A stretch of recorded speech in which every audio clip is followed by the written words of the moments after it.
The ceremonial torches cast dancing shadows across the ancient stone courtyard, their flames hungry and restless in the evening air. I stood beside the raised dais where the binding ritual would take place, my simple gray dress a stark contrast to the rich crimson banners that marked this as sacred ground. My braided hair felt heavy against my shoulders, woven with the traditional silver threads that proclaimed me as the Alpha King's chosen consort. Though chosen felt like too gentle a word for what had brought me here. The assembled court watched from the stone galleries above, their faces a mixture of curiosity and calculation. Wolves in ceremonial robes mingled with visiting dignitaries, all here to witness the formal claiming that would unite me with the most feared ruler in the northern kingdoms. I didn't belong among them. I never had. The air thrummed with ancient power tonight, thick with the scent of burning herbs and the underlying tension that always accompanied royal ceremonies. Somewhere behind me stood Alpha King Tyson Blake himself, though I could feel his presence like heat against my spine. He was a legend whispered about in hushed tones, ruthless, dominant, powerful beyond mortal comprehension. They said he'd conquered the rival packs through sheer force of will and brutal strategy. They said he could break a wolf's spirit with a single glance. I pressed my fingers against the ceremonial pendant at my throat, letting the cool silver anchor me to the present moment. The scent of sacred smoke mixed with the underlying wildness that no amount of ritual could fully contain. My wolf stirred nervously inside me, and I pushed her down gently. She'd always been cautious, uncertain, just like me. Marl. His voice cut through the ceremonial chanting like a blade, and my entire body went rigid. I turned slowly, willing my expression into something neutral, something that wouldn't betray the way my heart had just plummeted into my stomach. The envoy stood 3 feet away, his dark robes marking him as one of the sacred witnesses. And there was something in his eyes, something that made my skin crawl with recognition and old fear. It was him. My ex. The man who had nearly destroyed me before I'd found the strength to flee. I didn't expect to see you here, he said, and there was something in his tone, not quite triumph, but close enough to make my hands tremble. I thought you understood these kinds of commitments weren't really permanent for someone like you. Translation: I didn't think you had the strength to go through with this.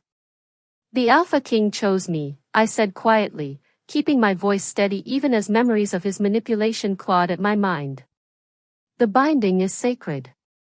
His smile was like winter moonlight, cold and sharp. How noble, Marl. Though we both know how easily sacred bonds can be reconsidered. Especially when built on such shaky foundations. The words were formal on the surface, but the subtext dripped with threat. I'd known this man's cruelty intimately. The way he could smile while he tore you apart from the inside. Who understood exactly where to press to make it hurt the most. The past is finished, I said, meeting his eyes for the first time. We're strangers now. Something flickered across his face, possession, maybe, or refusal to accept defeat. But before he could respond, the energy in the courtyard shifted dramatically. The ceremonial drums fell silent. Conversation died in waves, spreading out from the dais like ripples across still water. Even the sacred flames seemed to still. I turned with everyone else, and my breath caught. Alpha King Tyson Blake stood at the center of the ritual circle like darkness given form, and every instinct I possessed screamed recognition. He was tall, easily 6.5 feet, with broad shoulders that filled out his ceremonial leather in a way that suggested the civilized clothing was merely a concession to tradition. His dark hair fell past his shoulders, framing a face that was all hard angles and dangerous beauty. But it was his eyes that held me, storm gray, almost luminous, scanning the gathering with the focus of an apex predator. Power radiated from him in waves so tangible I could taste it on my tongue. Smoke and winter storms and something wilder, something that made my uncertain wolf surge with unexpected strength. God, the envoy breathed beside me, though his voice carried an edge that wasn't admiration. Still playing the conquering beast, I see. He wasn't wrong, but beast felt too simple a word for what I was witnessing. Tyson moved toward us, and people stepped back instinctively, bowing their heads in respect or fear or both. His presence filled the space like a gathering storm. The Alpha King has never been known for his restraint, the envoy continued, his voice low but eager with malice. Especially with his claimed consorts. Tell me, Merle, are you prepared for what that kind of possession really means? I should have looked away. Should have focused on the ceremony, on my duty, on anything except the way Tyson Blake moved through the crowd like he owned not just the kingdom, but the very air we breathed. But something held me frozen, watching as the Alpha King's attention swept across the gathering, accepting the ritual acknowledgements with minimal response. And then, impossibly, his gaze found mine. The courtyard might as well have emptied.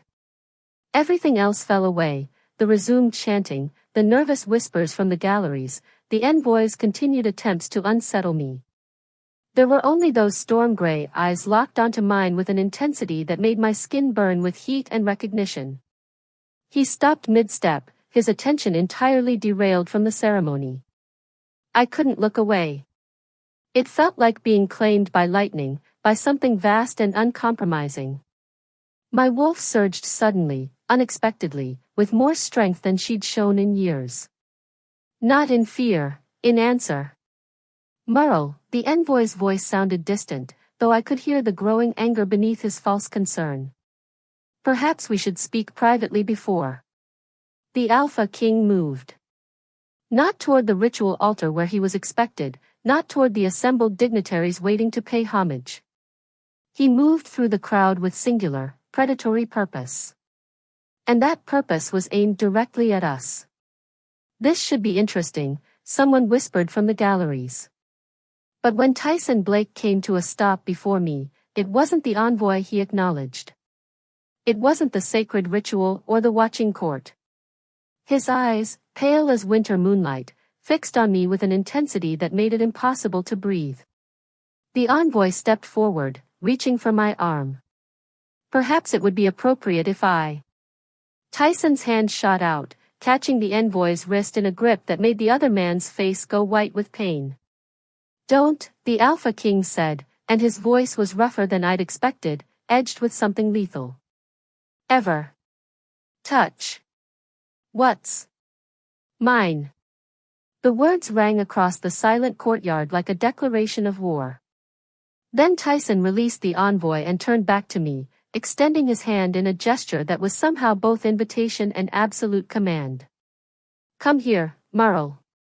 The ceremony, the court, the carefully planned ritual, none of it mattered anymore. This was the real claiming. And I was about to discover exactly what it meant to belong to the Alpha King. The heavy oak doors to Tyson's private chambers slammed shut behind me with a finality that made my wolf flinch.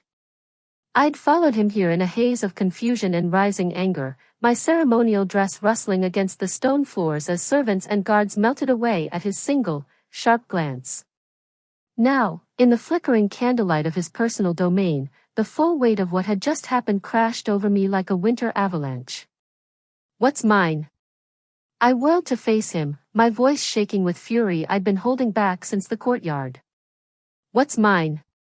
I'm not a possession, Tyson. I'm not some trophy you can just claim in front of the entire court. He moved to the massive fireplace that dominated one wall, his movements predatory and controlled. The flames cast shadows across his bare torso. He'd stripped off his ceremonial leather the moment we'd entered, leaving him in only dark leather pants that hung low on his hips. Every line of muscle seemed carved from marble and moonlight. You think this is about possession? His voice was dangerously quiet as he poured amber liquid from a crystal decanter. You think I pulled you away from him because of some primitive territorial instinct? Didn't you? I challenged, crossing my arms over my chest. The way you grabbed me, the way you spoke to him, it was exactly what he said you'd do. Brutal. Controlling. Treating me like property to be defended. Tyson's laugh was harsh, bitter. Is that what he told you? That I'd be a monster who'd cage you? He turned, storm gray eyes blazing. Tell me, Murrel, what else did your precious envoy whisper in your ear? The casual venom in his voice when he said the title made my blood run cold. He's not my anything. He's nothing to me. Nothing? Tyson stalked toward me, each step deliberate. Then why did you let him get close enough to touch you? Why didn't you move when he reached for your arm? I was surprised. You were terrified. He stopped just close enough that I had to tilt my head back to meet his eyes. I could smell your fear from across the courtyard. Not of me, Murrel. Of him.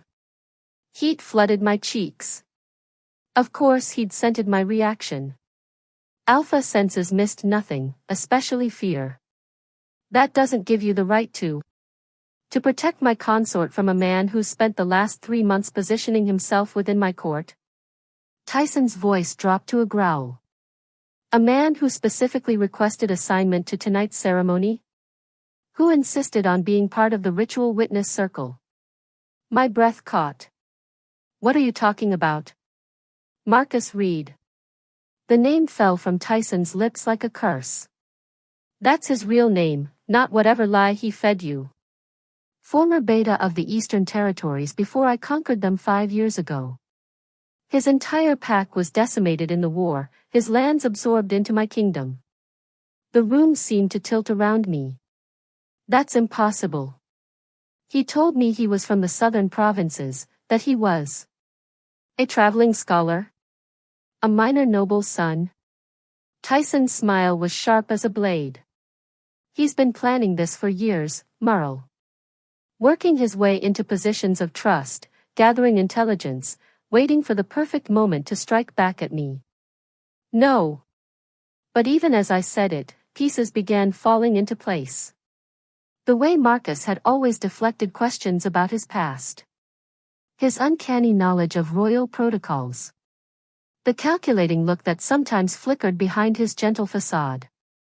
You were never just his lover, Tyson continued, his voice gentling slightly. You were his weapon. A way to get close to me when the time was right. The truth hit me like a physical blow, stealing my breath and making my knees weak. I'd been played. Manipulated.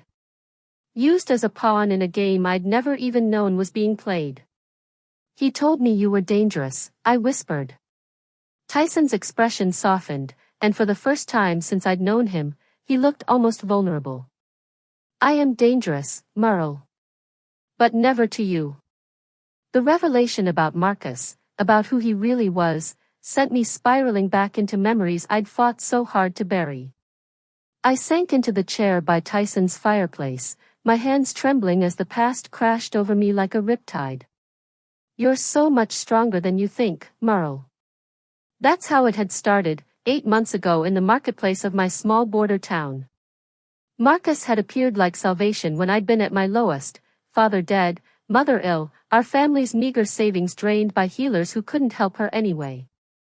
He'd been charming, attentive, everything I'd never experienced before.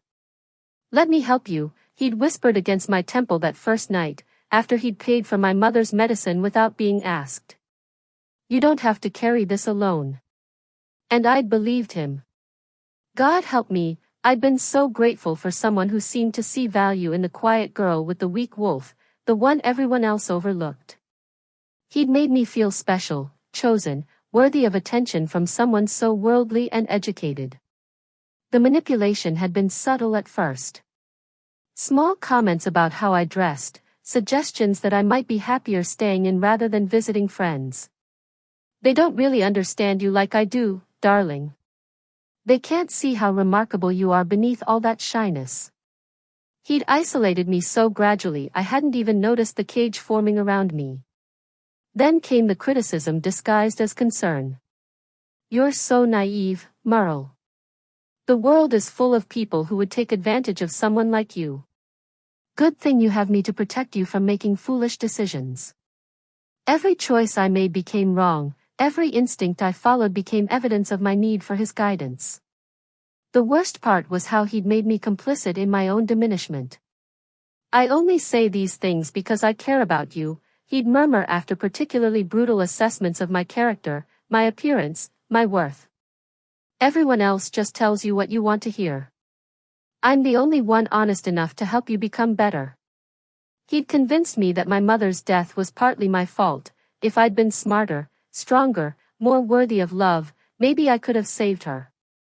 He'd held me while I sobbed, whispering comfort that was really poison. At least you have me now. I'll never leave you like she did. The night I'd finally found the courage to run, he'd cornered me by the door, his mask slipping just enough to show the cold calculation underneath. You think anyone else will want you? You're nothing without me, Merle. Nothing but a broken little girl with a worthless wolf. You'll come crawling back within a week. I'd fled with only the clothes on my back, too terrified to even pack belongings that might slow my escape. For months afterward, I'd jumped at every shadow, convinced he'd find me, drag me back, prove that he'd been right about my weakness all along. Now, sitting in Tyson's chambers with the truth burning in my chest, I understood with sickening clarity that Marcus had never loved me. I'd been a tool from the very beginning, selected and shaped for this exact purpose. Every kiss had been calculation, every tender word a lie designed to make me malleable when he needed to use me against the Alpha King. The violation of it made bile rise in my throat. The morning brought with it the crushing weight of my new responsibilities as the Alpha King's consort. I stood outside the council chambers, smoothing my hands over the deep blue gown that marked my station, trying to summon courage I didn't feel. Inside, the kingdom's advisors waited for my first official appearance, a simple matter of reviewing the winter supply reports and approving aid distributions to the outer territories. Simple, except nothing was simple when you were an outsider trying to prove your worth to wolves who'd already decided you didn't belong. The moment I entered the chamber, conversations died into pointed silence. Lady Blackwood, the treasurer, barely inclined her head in acknowledgement. Lord Ashford's greeting was so coldly formal it might as well have been an insult. Only Captain Hayes offered anything approaching genuine respect, and even that felt strained. The reports from the northern settlements, Lady Blackwood said, sliding a thick ledger across the polished table with barely concealed disdain. Though I'm sure someone from your background might find the accounting practices rather complex. Heat flooded my cheeks, but I kept my voice level. I managed my family's accounts for years. I'm familiar with budget allocation. How quaint, Lord Ashford murmured, though his tone suggested anything but charm. Though managing a household's coin purse is rather different from overseeing kingdom resources, wouldn't you say? I opened the ledger, determined to prove them wrong, only to find pages of deliberate chaos. Numbers that didn't add up, calculations that led nowhere, figures that had clearly been altered to make no sense. My heart sank as I realized what I was looking at, sabotage, pure and simple. There seems to be some confusion in these records, I said carefully, not wanting to openly accuse anyone of tampering. Confusion? Lady Blackwood's eyebrows rose in mock surprise. How unfortunate. Perhaps we should postpone this review until someone more qualified can assist you. The dismissal in her voice made my wolf bristle with humiliation. Around the table, I could see the satisfaction in their faces. They'd succeeded in making me look incompetent before I'd even begun. Actually, Tyson's voice cut through the tension like a blade as he entered the chamber. I think there might be another explanation. I hadn't heard him approach, but suddenly he was there, his presence filling the room and making everyone straighten unconsciously. He moved to stand behind my chair, one hand resting lightly on the back of it, not possessive, but supportive. Lady Blackwood, he continued conversationally, would you mind explaining why the grain allocation figures for the eastern districts appear to have been altered? The woman's face went pale. Altered? I'm sure I don't know what you mean, Your Majesty. Tyson leaned forward, pointing to a specific line in the ledger. See this ink? It's a different shade from the original entries. Sloppy work, really. His tone remained perfectly pleasant, but there was steel underneath. Now, I'm curious, Was this an attempt to test my consort's competence, or were you hoping she'd approve the inflated numbers without noticing? The silence that followed was deafening. Lord Ashford shifted uncomfortably in his seat, his earlier smugness evaporating. Lady Murrell, Tyson said, turning to me with something that looked almost like pride, would you mind sharing your assessment of what these numbers should actually be? I took a steadying breath and pointed to the first discrepancy. The Eastern grain stores should show 800 bushels, not 8,000. The population records don't support that level of need. My confidence grew as I continued. And the transport costs here are triple what they should be. Someone's either skimming funds or has never actually visited the territories to understand the logistics involved. Exactly right, Tyson confirmed, and the approval in his voice sent warmth through my chest. Lady Murrell spent her formative years in the border regions. Her practical knowledge of resource management and territorial needs is precisely why I chose her as my consort, not just for political alliance, but for her competence. The emergency council convened at dawn, the chamber thick with tension and the metallic scent of blood. Tyson sat at the head of the table, his left arm bound in white bandages that were already seeping crimson.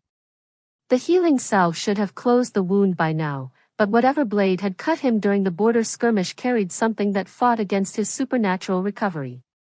The eastern settlement of Millbrook is completely cut off, Captain Hayes reported grimly. The raiders poisoned the main well before retreating. 30 families, including children, with no clean water source for miles. Send a supply convoy, Lord Ashford suggested, but his voice lacked conviction. With what escort? Tyson's voice was rougher than usual, pain threading through his words despite his attempts to hide it. We barely repelled their main force. I can't spare enough guards to protect a slow-moving wagon train through hostile territory. I studied the map spread across the table, noting the raiders' positions, the blocked mountain passes, the poisoned well's location. Something nagged at the back of my mind, a memory from my childhood in the border regions, before my family had moved to the inner territories. The old mining tunnels, I said quietly, then louder when no one seemed to hear. There are abandoned mining tunnels that run beneath the eastern ridge. Every head turned toward me. Lady Blackwood's expression was skeptical, but Tyson leaned forward despite the obvious pain the movement caused him. Explain, he said. My father worked those mines before they played out. The main shaft connects to a natural spring system, clean water that feeds into an underground pool about half a mile from Millbrook. I traced the route on the map with my finger. The tunnel entrance is here, behind the old mill. It's narrow, but 2 people could carry water jugs through it safely. Even if such tunnels exist, Lord Ashford interjected, how would that help? We'd still need to get people there to establish a water line. No. I shook my head, my mind racing as the solution crystallized. The tunnels don't just connect to the spring. They emerge inside the settlement, in the basement of the old monastery. I remember because Father used to joke about monks needing secret escape routes. Tyson's eyes sharpened with understanding. You're saying we could get a small team into Millbrook without the raiders knowing? More than that. I pulled the map closer, ignoring the surprised looks around the table. If we send healers through the tunnels to purify the poisoned well from inside the settlement, and establish the secondary water source, we solve both problems. The raiders will think they still have us trapped while the villagers recover their independence. The tunnel mouth hasn't been used in years, Captain Hayes pointed out. It could be collapsed, flooded. It's not, I said with quiet certainty. I played in those tunnels as a girl. The shaft was reinforced with ironwood supports that last decades. And the spring water runs clear year-round. I used to drink from it. Tyson studied me for a long moment, something shifting in his storm-gray eyes. You're volunteering to guide the team through. It wasn't a question, and I didn't treat it as one. I know every turn, every chamber where someone could get lost. With me leading, we can have healers and supplies in Millbrook within hours, not days. Absolutely not, Lady Blackwood protested. The risk to the Alpha King's consort. The risk to 30 families is greater, I cut her off, meeting Tyson's gaze steadily. This isn't about my safety.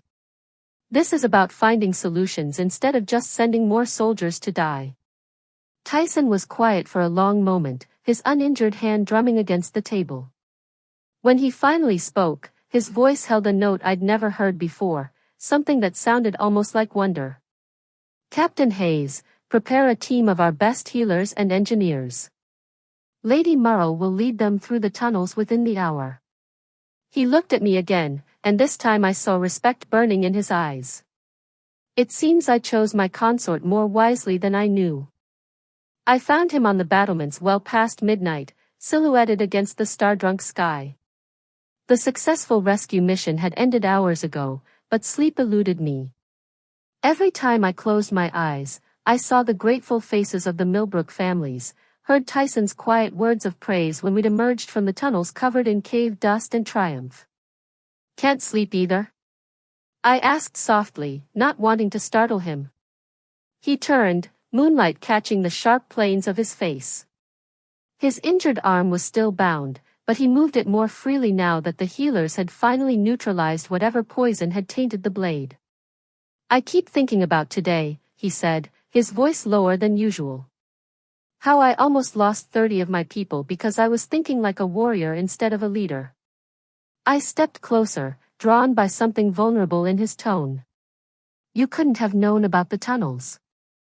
No one expects you to have perfect knowledge of every mine shaft in the kingdom. You did. He turned to face me fully, storm-gray eyes intense in the moonlight. You knew exactly what those people needed, and you didn't hesitate to put yourself at risk to provide it. Anyone from the border regions would have. No. He moved closer, close enough that I could see the exhaustion lining his features, the weight of responsibility he carried. I've led those territories for 5 years, Murrell. I've had dozens of advisors from every corner of the kingdom. None of them ever thought to ask a miner's daughter about old shaft systems. Heat crept up my neck at the admiration in his voice. I just remembered what my father taught me. You saved them. His uninjured hand rose to cup my cheek, thumb tracing the line of my cheekbone with startling gentleness. While I was planning another siege, another show of force, you found a way to solve the problem without spilling a single drop of blood. The touch sent electricity racing through my veins, but this felt different from his earlier possessive displays. This was choice, not claim. Question, not demand. Tyson, I whispered, not sure what I was asking. I know I've been. He paused, searching for words. The way I handled things with Marcus at the ceremony. The possessiveness. I told myself it was protection, but part of it was fear. Fear of what? Of losing something precious before I'd even realized what I had. His thumb brushed across my lower lip, and my breath hitched. You're not what I expected, Murrell. You're stronger. The space between us seemed charged with possibility. When he leaned down, it was slowly, giving me every chance to pull away. When I rose on my toes to meet him halfway, the soft sound he made was pure relief. This kiss wasn't about dominance or territory or political necessity. It was about the way he'd looked at me in the council chamber when I'd proven my worth, about the quiet pride in his voice when he'd called me his partner. It was about the realization that somewhere between fear and duty, something real had begun to grow. When we finally broke apart, both breathing unsteadily, I saw my own confusion reflected in his eyes. This wasn't supposed to happen. Political arrangements weren't supposed to feel like coming home. This complicates things, I whispered against his lips. Everything about you complicates things, he murmured back, but he was smiling. I'm beginning to think that's exactly what I needed. The letter arrived 3 days after the kiss that had changed everything between Tyson and me. I found it slipped under my chamber door at dawn, my name written in handwriting that made my blood turn to ice.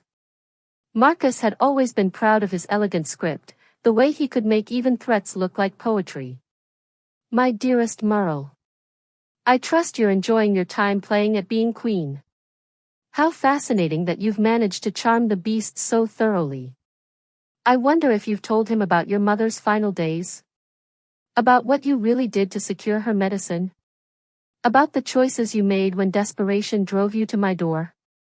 I have such interesting documents from those weeks. Receipts with your signature. Witnesses to our arrangements. Evidence of what you were willing to sacrifice for a handful of coins to ease her suffering. Meet me at the old chapel ruins beyond the eastern gate at midnight, or I'll ensure the Alpha King learns exactly what kind of woman he's bound himself to. Come alone, darling. We wouldn't want any unpleasantness. With all my love and disappointment. M. My hands shook as the parchment crumpled in my grip. The memories came flooding back, the terrible weeks after Mother had taken a turn for the worse, when the healers had demanded payment I couldn't provide.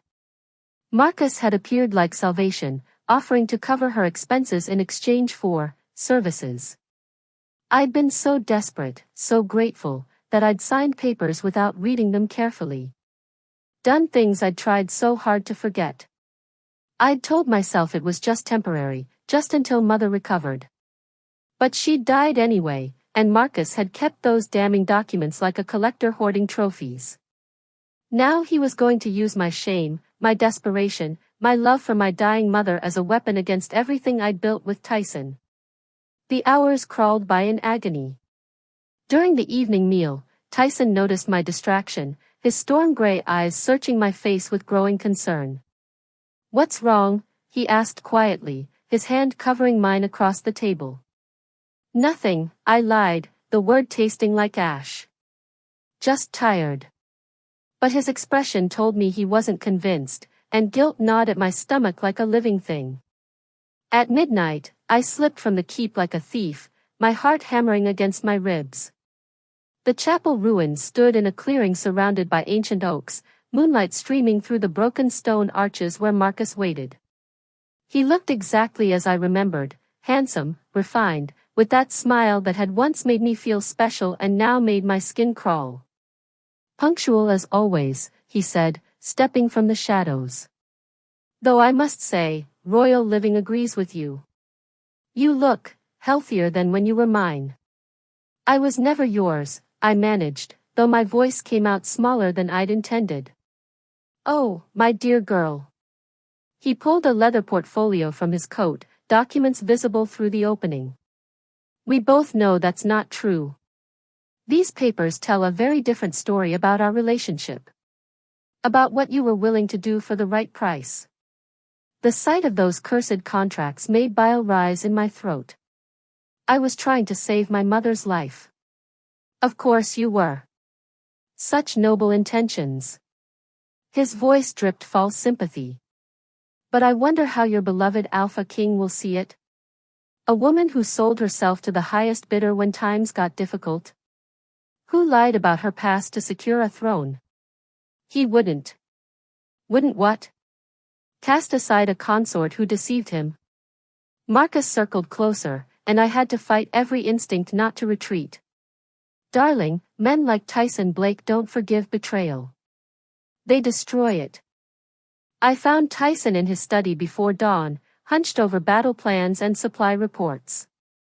The weight of Marcus's threats had kept me awake all night, but seeing him there, focused, dedicated, carrying the burden of an entire kingdom, made my decision crystal clear. I couldn't let fear and shame destroy what we were building together.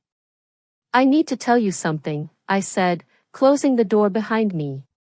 He looked up immediately, those storm-gray eyes sharpening with concern. "What's wrong? You look like you haven't slept." I sat across from him, the leather portfolio Marcus had shown me now clutched in my trembling hands. "Marcus contacted me. He has evidence. Documents from when my mother was dying." Tyson went very still, his attention completely focused on me. "What kind of documents?" The words came out in a rush, shameful and desperate. "When Mother got worse, the healers demanded payment I couldn't provide. Marcus offered to cover her expenses, but there were conditions. Contracts I signed without reading carefully enough. Things I did that I'm not proud of. I forced myself to meet his eyes. He's threatening to show you everything unless I meet his demands. I waited for the explosion of rage, for the cold dismissal, for him to see me the way Marcus insisted he would, as damaged goods, a liar who deceived him about her past. Instead, Tyson was quiet for a long moment, his fingers drumming against the desk. When he finally spoke, his voice was thoughtful rather than angry. What were his demands? That I leave with him. Return to being his, whatever I was before. The words tasted like poison. He claims you'll cast me aside once you know the truth about what I've done. And what do you think? The question caught me off guard. I don't know. I was terrified you'd. Marl. He stood, moving around the desk to kneel beside my chair. Do you know what I did to secure my throne? The choices I made during the territory wars? I shook my head, confused by the shift in conversation. I burned entire settlements. Executed prisoners who might have been innocent. Made alliances with monsters because I needed their strength. His voice was steady, matter of fact. I told myself it was necessary, that unifying the territories justified any cost. Some nights, I still hear their screams. That's not the same thing. Isn't it? His hand covered mine, warm and solid. We've both done things we regret in desperate circumstances. The difference is, I chose conquest. You chose love. Tears burned behind my eyes. Marcus says you'll destroy me for deceiving you. Marcus doesn't know me at all. Tyson's thumb traced across my knuckles. And he certainly doesn't know us. What we've built together. But the contracts, the evidence, can be dealt with. His tone carried absolute certainty. Men like Marcus only have power if we let them. If we choose shame over trust. I stared at him, this powerful, dangerous man who could have anyone, who was offering me understanding instead of judgment. Why aren't you angry? Because you came to me.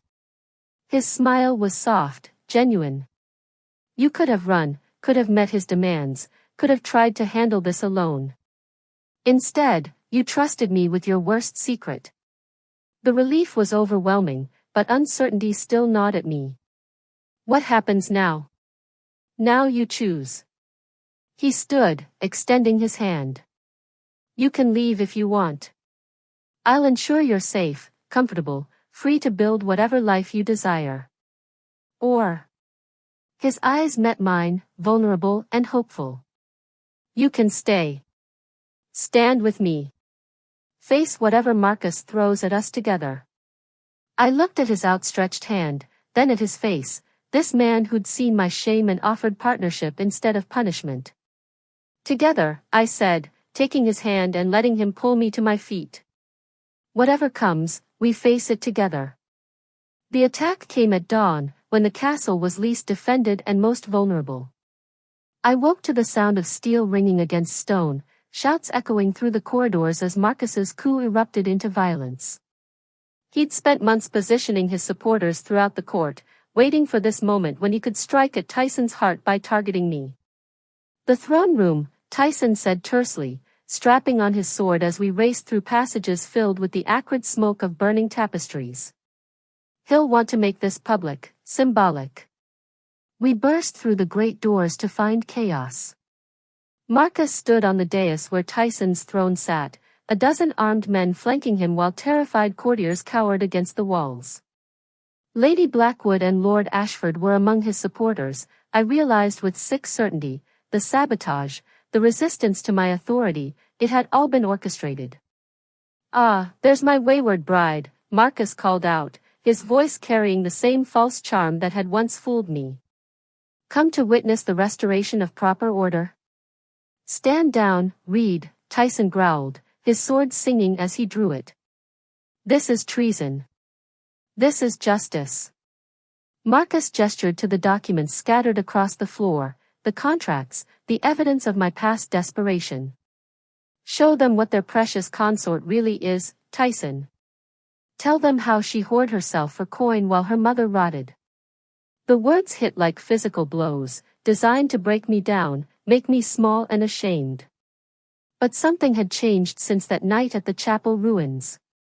I wasn't the same desperate girl who'd signed those papers. You're right, I said clearly, my voice carrying across the silent throne room. I did those things.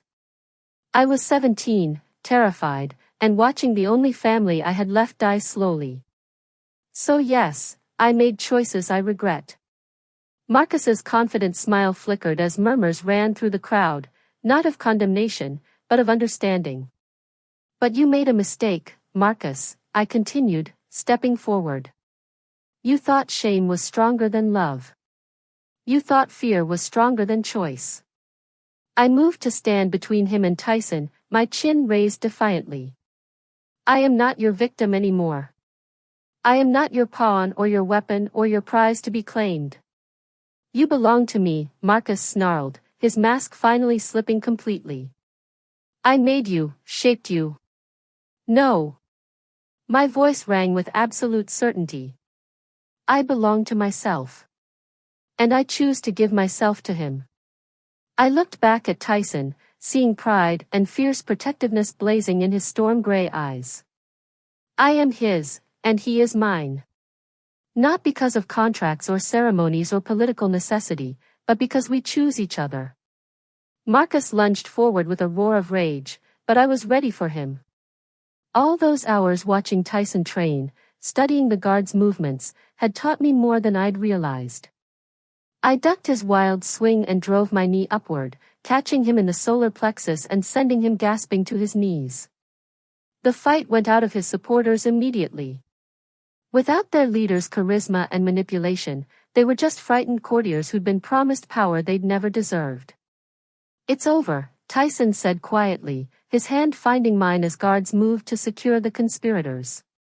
Marcus looked up at us from the floor, defeat and hatred twisting his features. This isn't finished. You think love conquers all, you naive. No, I interrupted, surprising myself with how calm I felt. I think choice conquers all. And I choose him. Every day, every moment, I choose us. The throne room erupted in cheers, but all I could see was Tyson's face, full of wonder and love and unshakable devotion. We had won.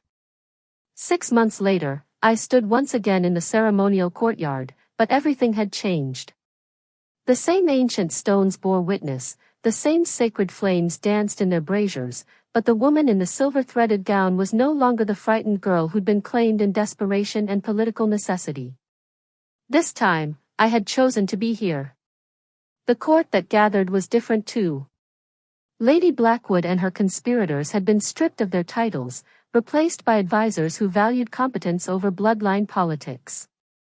Captain Hayes stood as Tyson's witness, his scarred face creased with genuine affection for both of us. Even the servants seemed to move with lighter steps, freed from the toxic undercurrents that Marcus's influence had spread through the castle like poison. Are you ready? Tyson asked quietly, appearing at my side in ceremonial leather that emphasized every powerful line of his frame. But it was his eyes that captured me, storm-gray and intense as always, but softened now with something that made my heart race for entirely different reasons than fear. I've been ready for months, I replied, adjusting the crown of winter roses he'd woven into my hair with his own hands that morning. It was a small gesture, but it spoke volumes about how he'd learned to show love through tenderness as well as protection. The elder priest began the ancient words, but I barely heard them. My attention was fixed on Tyson's face, on the way he watched me like I was something precious and powerful and entirely my own person. When we reached the part where he was meant to speak the traditional claiming words, he surprised everyone by setting the script aside. I, Tyson Blake, Alpha King of the Northern Territories, take you not as my possession, but as my partner, he said, his voice carrying across the courtyard with absolute conviction. I promise to protect what you choose to entrust to me, to honor the strength you've shown me, and to build our kingdom together as equals." The crowd stirred at the deviation from tradition, but I felt tears of joy prick my eyes. This was the man who'd learned to ask for my counsel on matters of state, who'd restructured the council to include voices from every territory, who'd proven that true strength came from lifting others up rather than keeping them small. When my turn came, I spoke words we'd crafted together in the quiet hours before dawn. "I, Murrow Murphy, choose to bind my life to yours not from duty or desperation, but from love. I promise to stand with you through every storm, to challenge you when you need wisdom, and to trust in the partnership we've built from ashes and honesty." The kiss that sealed our vows was pure fire and promise, witnessed by a kingdom that had learned to thrive under leaders who ruled through unity rather than fear. When we broke apart, Tyson's forehead rested against mine, his hands framing my face with reverent gentleness. "My queen," he murmured, and the title held no submission, only recognition of power freely shared. "My king," I whispered back, tasting forever on my lips. The courtyard erupted in celebration, but we had eyes only for each other and the future we would write together, a future built on choice, trust, and love that had conquered every attempt to tear it down. We had found our happily ever after, forged from fire and tempered in trust.